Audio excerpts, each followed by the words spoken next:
Matteo Fachin, titolare dell'Odeon La Colonna, Sì. uno dei ristoranti più famosi della città. Cosa si fa e come ci si reinventa per aprire nonostante le regole e il DPCM?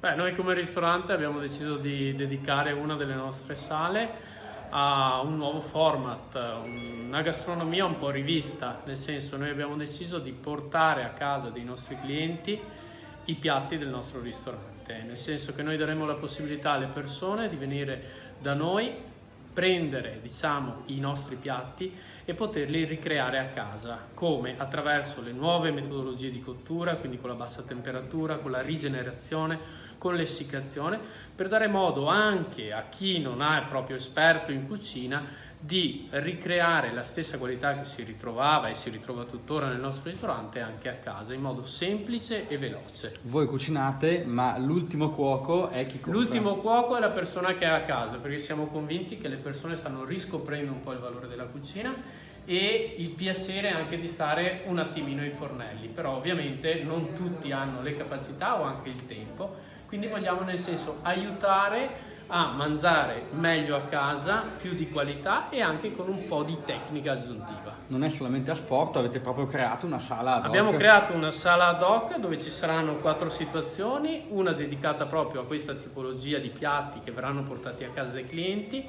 una parte dedicata a una selezione di affettati, formaggi, mozzarelle che noi stessi abbiamo selezionato, una parte dedicata a una snaccheria veloce soprattutto per il pranzo, dove si useranno appunto i prodotti di alta qualità del nostro ristorante e che abbiamo selezionato, e una parte di prodotti un po' ricercati in tutta Italia che la gente potrà comprare e portare a casa tranquillamente. Quindi 4 format in uno. E quindi dalle 18 l'Odeon La Colonna è È aperto. aperto. Perfetto.